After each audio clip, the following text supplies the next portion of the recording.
ce qui ressort, c'est dans cette globalisation où en fait tous les pays d'ailleurs se positionnent sur des chaînes globales de valeur.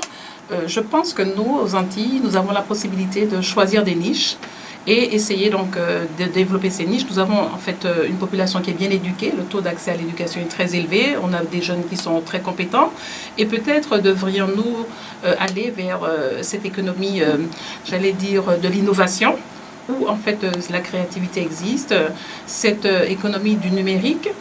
Je donnais par exemple le cas de ce que j'ai proposé au Nigeria qui semble bien se passer.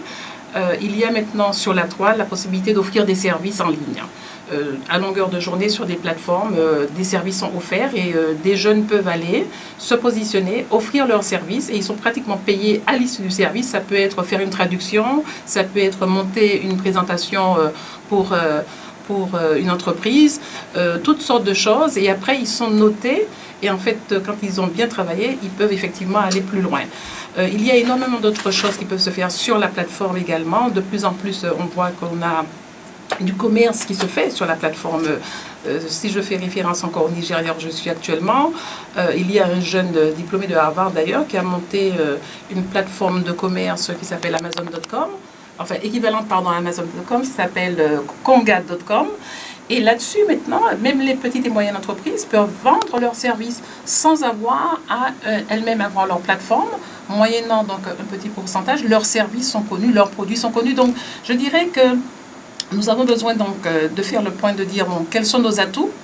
Certainement, je dirais, ouvrir les taux et plus de compétitivité parce qu'en fait, l'expérience a montré que partout, des économies qui sont fermées, qui ne sont pas compétitives, ne génèrent pas d'emploi. Je crois que c'est tout à fait documenté et c'est là où, bien que nous soyons donc dans une économie, dans l'économie hexagonale, la possibilité donc de regarder ce qui se passe sur la Caraïbe et même d'aller plus loin, offre des opportunités pour nous dans les services, dans les niches. Il y a des niches que nous pouvons donc exploiter. Vous pensez à quelle niche par exemple? Écoutez, je pensais par exemple dans le tourisme, peut-être nous pourrions revoir la qualité de notre tourisme et viser des niches particulières. Il y a beaucoup de personnes, heureusement maintenant, on est au-delà de la France hexagonale. Je me souviens que j'allais en Martinique il n'y a pas très longtemps et je me trouvais à côté d'un Australien. Et ils m'ont dit, ben, on a décidé de venir en Martinique. Ça m'a fait énormément plaisir, c'est dire qu'en fait, quand l'île est connue, on peut pouvoir aller plus loin, capter un marché germanique, allemand, enfin, sur l'Europe au plus large. Je pense aussi dans les services, nous parlons français, nous parlons anglais, nous parlons espagnol, donc autant de choses.